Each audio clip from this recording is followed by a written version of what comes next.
My daughter was 3 days old. We hadn't slept for more than 2 hours at a time, stumbling through the haze of newborn life, figuring out nursing, navigating endless wake ups, trying to grasp a rhythm that still felt impossibly out of reach. We arrived at the audiologist's office exhausted, hopeful that this test would just be another box to check before heading home. The doctor, brisk and impatient, told us that the baby needed to be asleep for the exam, but we were still months away from anything resembling a predictable schedule.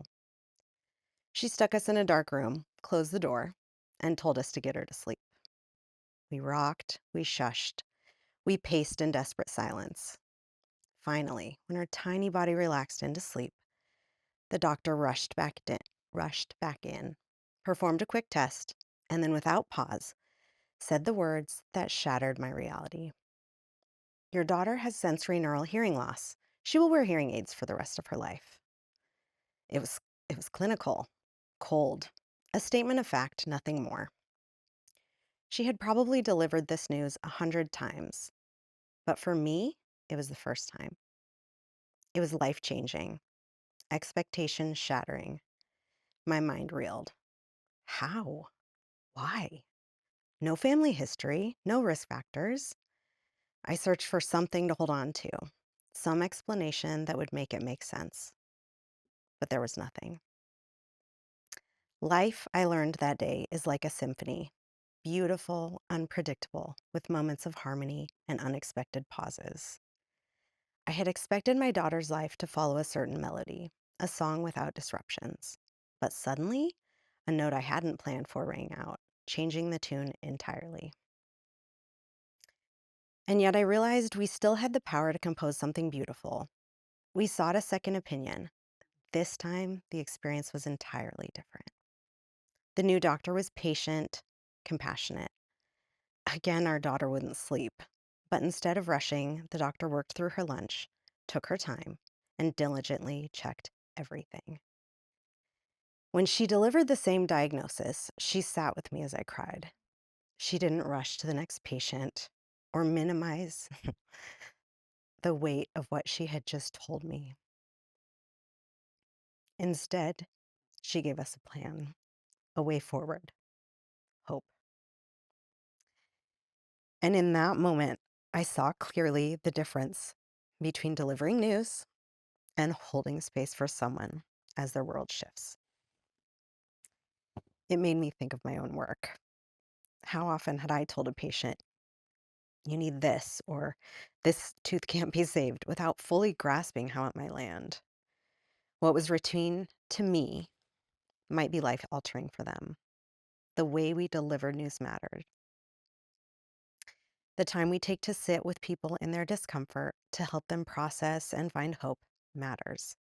That realization changed the way I practiced dentistry. My husband and I decided that hearing aids were just glasses for your ears. We would not let this diagnosis define her limits. We embraced the rhythm of support, therapy, and resilience. And in my search for answers, I found something unexpected: functional medicine. I was no longer just a mother seeking solutions for my daughter. I became a seeker of root causes, a believer in prevention, and ultimately a practitioner of biologic dentistry. I could no longer ignore the impact of external factors on health. If genes could be turned on and off by their environment, what about the materials I placed in my patient's mouth? What about the mercury, the toxins, the things we dismissed simply because they were standard practice? That single diagnosis, that one unexpected note in my daughter's song, tuned my entire life to a new frequency. Today, my daughter is thriving. Her speech is not delayed, it is articulate, advanced even. She moves through the world with confidence, an observer, an empath, an artist in her own right. Her hearing loss is not a loss. It's a different way of experiencing the world, and she experiences it deeply. And me? I listen differently now. I listen to my patients the way I wish that first doctor had listened to me. I practice with intention, knowing that every choice I make, every material I use, every diagnosis I deliver can ripple into someone's life, just as that one conversation shaped mine. Because when life's melody changes unexpectedly, we have a choice. We can mourn the song we expected, or we can listen more closely and find the beauty in the one we're given. Thank you. You know, tears are my love I know, I language. told you. Um, it's always interesting when I've known someone for a little bit and then like the stories come out of connection. Yeah. But I've always thought, oh, Charlotte's so special. There's something about her. And I think when I say special, it's when, and I'm sure you see this in people too, but you're like, not what happened to them, but there's that extra sparkle, like someone had to face a part of themselves, like they had the privilege of facing a part of themselves. While you were telling the story, what came up for me was how your daughter, it's like your daughter guided you to your purpose. Yes. Yeah. So talk a little bit about that. um, in so many ways, right? I I think I chose that moment too because I was the let me check the boxes, like I follow all the rules, I do things the way I'm supposed to, Mm-hmm. and that's supposed to end a certain way, right? Yeah. And Guaranteed results. yeah, Yeah. yeah, like if you do the right things, then this is what's going to Yep. happen. And at day 3 to have this happen, the first time you have a child, you're like, "Oh my gosh, Mm. okay." And you have two girls. Yes. And this was your oldest. This was my oldest. Okay. Yeah. So it was, already Right into motherhood. yes. It was the like, "Okay, here we go. Yeah. I don't know what's coming," and, so it that changed me a lot already. Hmm. Just the, "Okay, we have to roll with this. Um, she's gonna teach me, Hmm. and I'm here to guide her, and how can we best do that?" Right? Like, we've never called them hearing aids, we've always called them earbuds. I It love this. Yeah. Before it was a thing. Yeah. Well, Yeah, AirPods. they weren't even Yeah, really a that thing wasn't at a the time. thing. Yeah. Um, and that was just for us, we're like, it again, glasses, it's just glasses for your ears. She's I love fine. that. And yeah. Does anyone else call it glasses for your ears? No, I don't think so. I'm surprised they don't. Yeah. And but what, okay, like let's just go there for a Yeah. moment. Why culturally it is socially acceptable to wear glasses Yes. as what would you call that? Like a prescriptive correction Yeah. device that we've made now fashionable, Mhm. which wasn't always considered fashionable, Mhm. but other assistive devices are not considered the same. Right. Yeah. There's a stigma to them, and there's still a huge stigma. I think I see the confidence with my daughter and well, daughters, both of them wear hearing aids, and their confidence, and to me it's so cool. I think I can already see they're change makers, right? Mm, They're just leading in a different way. hmm. When they tell other kids about it, they just don't have that stigma, Hmm. which is I also love. Isn't it interesting how they don't have the stigma, but we have the fear, right? Like we have the fear and they're like, why are you projecting that shit onto me? Like what did I miss something? Like Mhm. a complete generational shift of conversation. Yeah. Well, and we chose to tune out. Mm, The people around us, like the audiologists, everybody were like, "Your children have a disability. mm-hmm, This could happen and this could happen." And we kind of didn't ignore it. We still did all the things we needed to do, mm-hmm, but we were like, "No, no, you don't get to put that on them." yeah. Were you and your husband always like that? Like with that, like we're gonna tune that out? I don't think so. What did you make that decision collectively, or did you realize that was like, did you sit down and be like, we need to be intentional about this? Yeah, I think even as a family, like my mom is very close. She helped take care of the kids when they were little. And we talked about it a lot at that time. And I remember her saying, everybody has their thing. Mm-hmm, Everyone has their thing, every kid, every person. Some are visible and some are not.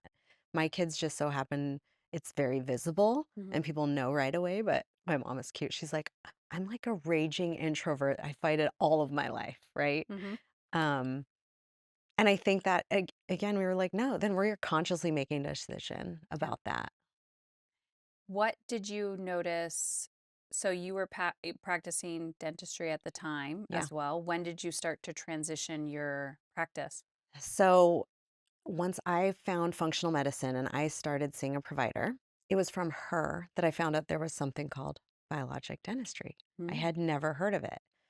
But you Um, didn't even consider that your industry that you worked in did this, that there was another way, no, had no idea. was never introduced to you, not even once at a class or anything. I knew there was something called holistic dentistry, but like so many people have this idea about holistic, I did too, where it's like, oh, snake oil, oh, Okay. more of that connotation that it's Yes. not based on science. And Mhm. um, whereas biologic dentistry, I learned about it through the International Academy of Oral Medicine and Toxicology, Okay. and they have all of the research, all of the science. So Mm. that, the scientist inside of me was like, okay, yeah, we Right. have the background. Yep. It is scientifically based. Hmm. Um, but I think the challenge is people don't know it exists. If I, as a provider, had no idea it existed, Yeah. people don't know it And even how many is years out there. ago was that when you That found was it? about 8 years ago. Okay. Wow. No, 10 years ago, because my daughter was one. Yeah, And it's still not mainstream. definitely not Yeah. mainstream yet. Do you I, think in like 10, 20 years, like where do you see that industry going? I think of it as the dentistry of the future. It's about prevention. It's about using the highest technology, the latest research. Mhm. Um, And I think in general, healthcare is moving more that way. People are like, we can't keep doing all this intervention. Mhm. We need to do prevention. Right. So, what how do people find you in the sense of when do they start coming to you? Mm. Because I'm assuming I go to the dentist to get my teeth cleaned. And then, unless there's a problem or I've had issues with oral health, I don't typically go back. Yeah. So, when do they start coming to you? Usually it is people who are seeing a functional medicine provider. The functional medicine provider, has taken you through blood work. They have changed your diet. They have worked on gut health. And it's usually they have spent years doing that and Hmm. there is a roadblock. Mm. And then the doctor says, you need to see a biologic dentist. We need to see if there's a hidden infection or if there's something going on that is in your mouth that we cannot fix your health without Hmm. addressing that. Would you recommend someone go and see you while they're doing that other work or wait until the roadblock? Um, you need to start with the functional sometimes. It Mhm. depends on the person. Mhm. Um, but don't wait too long. I recently saw somebody who spent 4 decades trying to clear Lyme disease Oh my god. before she finally came, Wow. and she had 5 infections in her mouth. Wow. So, that's like, trying to clean the bathroom when the toilet's still overflowing. It just Yeah. Yeah, I just had a visual of like a sinking boat that has these holes and you're taking the little bucket and you're Yes. trying to get the water out Mhm. because it's invisible. You can't see it, Mhm. right? Yes. Um that would be so frustrating, And it's often without symptoms. right? So, people don't they think they would have pain if they have a problem, but they don't always. Mm. What is coming for me is resistance.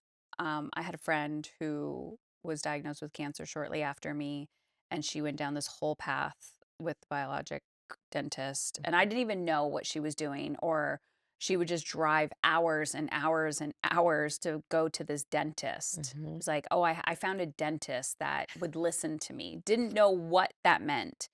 She's like, I got all these root canals. I got to like fix all this stuff. And I had no idea what she was talking about until I met you. Yeah. And then I'm like, oh, now I understand why she was going there. I have no idea how she even tried to figure that out. But it's awful. It's awful how, as a patient, as a person, especially when you're on a health journey, it's Mhm. exhausting. Like, Mhm. you're going to these healthcare providers and you're just like, help me, help me, help me. Nothing else we can do, nothing else we can do. And just based off the story that you were talking about with your daughter, there's this attitude or this, I've been saying grit a lot lately, but this perspective of thank you. I've seen how far you can take me. I'm now going to seek alternative, like, not, that traditionally we call it a second opinion, but let's just call it an alternative perspective. Mhm. And that takes a sense of ownership, but identity as well, like power. Mhm. Like, okay, I'm going to be the type of person that doesn't give up until I solve this problem. And it's really difficult to have that energy to keep going. It's one thing to have a resource to know, go to this website, you can find, all these healthcare practitioners. Yeah. But even if someone's listening to this and they're like, I've been struggling for so long, I'm now apathetic when it comes to my health. Do you ever see that? Yeah. Yeah. I've been through this and it didn't work, and I've been through this and how is this gonna be different? Yeah. Yes, definitely. And I don't know that I could say that we can always fix people. The When you ask me when to go, the collaboration between the dentist and the physician too is really important, because if you're in the middle of cancer and your detox pathways aren't open, that is not the time for me to remove toxins. So there's that's really important. Um, what that was bringing up for me though too is a lot of times I think it's the deep self-trust that you talk about. Yeah. The patients will often be like, "I know there's something. Mm. I know there's something." And they'll be like, no symptoms at all." And they will tell me before I find the infection. And you believe them. Yes, that's where my life experience has made such an impact, Hmm. that I don't just, "Yeah, yeah, I know better. Let me look at my X-ray." I listen to, "Okay, what is it that you're feeling? What is telling you that? Let's look." So there's a co-creation, as in, like, they're actually the expert and you're just the detective, and Mhm. you are co-creating and helping them solve the outcome that they want together. Yes. So let's back that up to enter this blonde lady on the internet that you meet. Listening, I'm always curious, and it's been wild to hear people's stories and then to have this conversation and go, "Oh, I get it now. I get it now." It's not just marketing or like a hook. It's people connect to people, Mhm. and they just have to find people. So, what was it when you found me, and then what took you on that journey? Because that's like another layer of even, yeah, well, we'll see where the conversation goes. Um, I listened to you for years, so, like, starting with motherhood Hmm. and followed you for Do years you remember how you found the podcast? from somebody else's podcast that Okay. you were, but I don't remember which Like one. interviewed on? Yeah. Yeah. And I started listening to you, and I think I like that it wasn't just, like, fluffy motherhood, it was, like, real. Hmm. And so I listened to you for a long time. I was then learning about biologic dentistry, running my own practice, raising 2 kids now, Hmm. doing all the things, still checking all the boxes. And I had the purpose, like, I love my work, the purpose is there, love my kids, love that, and I was so flipping burned out. Mm. But I didn't even know it. I was just numb. Yeah. And I remember um, we went on a 2-week vacation to celebrate our 15-year anniversary. And I remember listening to you, and I was just like, yeah, I need to do something. Mm. There was just so much self abandonment to serve other people happening, Mhm. um, that I felt like the only time I feel alive is when I'm on vacation, Mm. when I don't have a million demands on me. And Yeah. so I signed up. I was like, I got to do something. Okay, and then we'll go down that rabbit hole of what that journey is like, because it's invisible. It's an invisible inner journey. Hmm. And But I wanna go back to what you just said about the only time I felt alive was when I was on vacation, Mhm. and, I mean, that's how they market vacations to you. Yeah. It was actually recently I just had this conversation with somebody the other day. I said, "I hate going on vacation." And they were like, "Why?" I'm like, "I feel dirty on vacation." Like a week-long little stint here or there, I'm like, it's like a little quick reset or something, but I've realized that my identity has changed so much, and it can be manipulative where you see other people being like, "Oh, we need a vacation." Everyone's traveling all the time. And Mhm. you're like, "Okay, everyone complains about the economy, but everyone's traveling all the time." Like you're either running away from something or you're trying to like get an escape because you can't handle your life. Yeah. But this idea of I only feel alive when I'm on vacation, that's pretty fucked up. Yeah. Yeah. And normal. Yes. Yeah. Yeah, I mean, from the outside at that point, it was like, "You have it all. Yeah. You have it all." Like, what more could you ask for? It's like, to feel alive, and I didn't to feel something. Yeah. Um, And what was that journey like when you started? Were you like, I just bought some snake oil? Like, what was that? well, it's funny because I think, I was very, in my decision making, when it was like you had to appeal to the business side. "Okay, what are we doing for the business? And that justifies me doing this." Right. And then I very quickly it was like, "Oh, this isn't about the business. This is about me Mhm. and having to work on things." Um, yeah, and for me, I think what really helped with you is that it was the little reteaching that it's not all or nothing. Right. It's a little bit. It's the accumulation of all those little things Mhm. that are going to make the difference. Because I didn't have the capacity to give a lot more, Yeah. but I had the capacity to make a small boundary or do something. Literally 20 minutes a day. Like Yeah. you didn't I think oftentimes people that addiction to all or nothing, especially you could call high achiever. I dislike all these labels, but especially professional women, you've gone to school for so long. You're used to like study, study, study, take a test.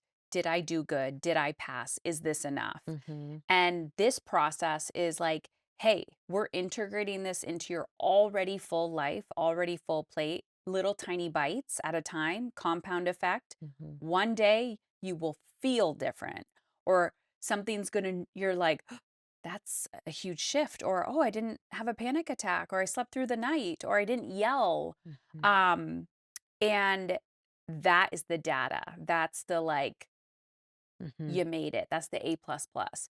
So, did you have a moment of like, oh my gosh, I'm starting to feel alive, like in your everyday life? Like, how did you know when the work was working? I think so.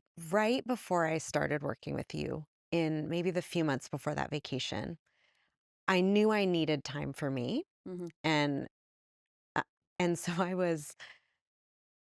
I changed my schedule at work. I pushed back my start time by an hour, mhm. which my husband knew, but I didn't tell my parents because they came over in the morning and got the kids ready. I would just go to work an hour early, park my car, and go for a walk so that I could be alone for like an hour. That is a pro tip.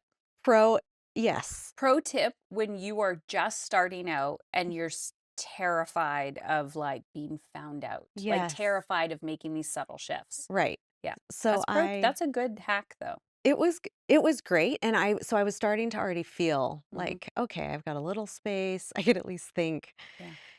I think it was though when I went, I don't need to hide this anymore. It Mm. is absolutely okay to be upfront with everybody that like, "Yep, I'm just leaving early for work," or like, I then started being like, "Oh, mom and dad, do you guys mind coming over and getting the kids ready while I'm in the basement working out? Because I Mhm. feel so much better." And my mom's like, "Oh my gosh, yes, love to, so happy to." Mhm. Um, but that just taking that of like, oh, I'm gonna actually put myself first, and stepping into that and owning that was Mhm. probably the first, Yeah. and then it's like baby little things on top of that where you Yeah. go, "Yeah." And I know we've picked different areas of okay, so we started this conversation with you having a moment in your mothering journey where essentially your daughter's like, here we go. Here we go. We're going on a different path. We're going on a different ride. You completely change your direction in your industry or the career that you thought you were Mhm. starting. Which leads you to this again, I'm going to call it a bucket of like, this is what success looks like, right? So Mhm. it's always like layers, layers, Mhm. layers, layers. Coming to the moment of like, essentially, motherhood, parenting didn't look the way that I thought it was. My career as a professional did not look like the what I thought it was going to. Success doesn't have to suck the life out of you and kill you, literally, mentally, physically, emotionally, spiritually. Mhm. Um, what would you say? And then just to put your own professional twist on it, you don't need to suffer. Like if you deeply feel like something is off in your health, trust that. Yes. Yeah. That's been I think the deep self-trust all along has been a huge part of the journey when I look back. Hmm. It's like I made a very impulsive decision to join with you. Like I was like, I can't I remember like holding my phone away just like, okay." Um, but it was that deep self-trust of like, I need to do this. Yeah. It was the same way with getting into biologic.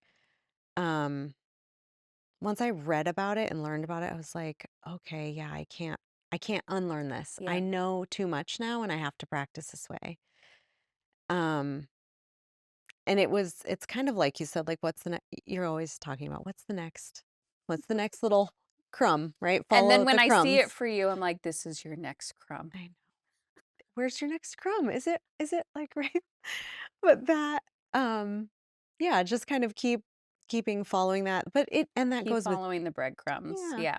yeah, Yeah. that's been a big part of it. And the deep self-trust. And I think a lot of my patients, they follow that same thing, right? Like it is sometimes just getting a CT, a 3D CT would be maybe the next breadcrumb for them. Maybe Mhm. they don't need the full workup with a biologic dentist. Maybe they just need to find out if there's an infection. Yeah.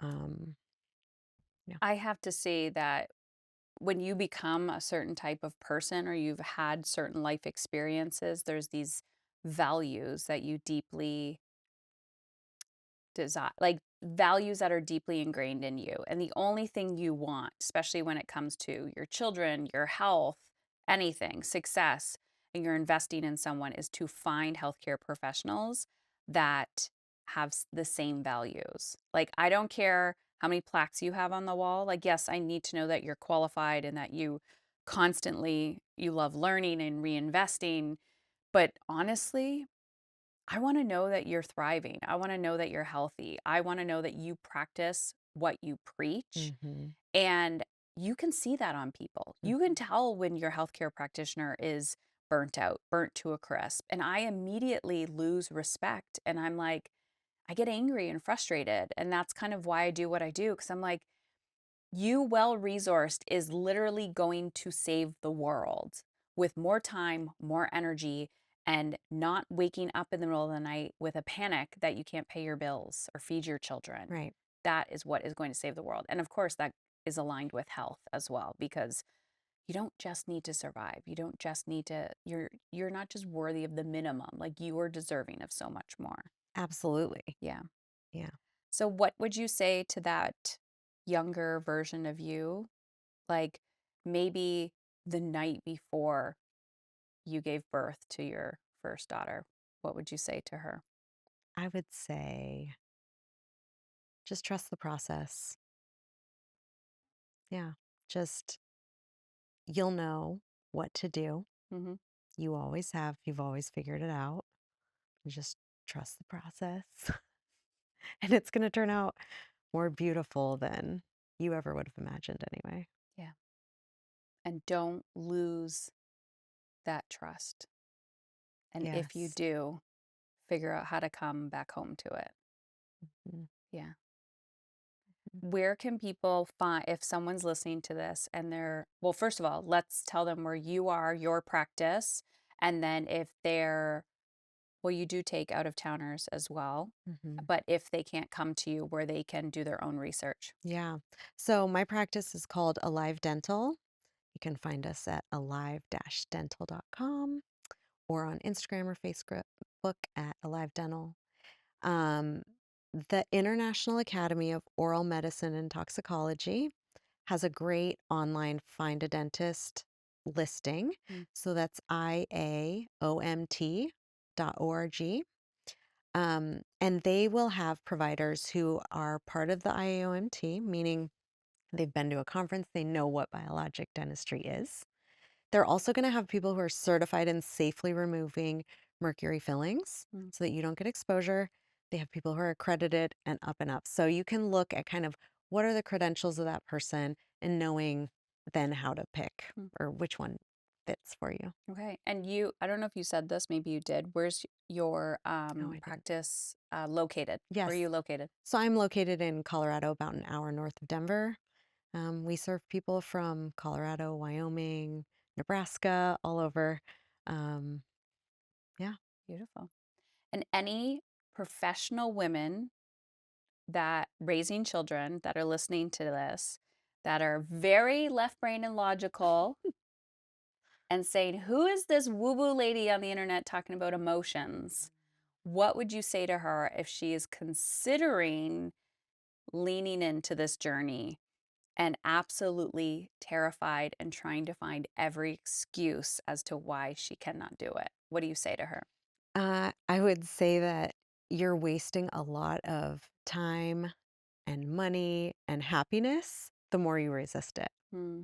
And so the sooner that you do it, you're either going to go into this willingly or it's going to catch you.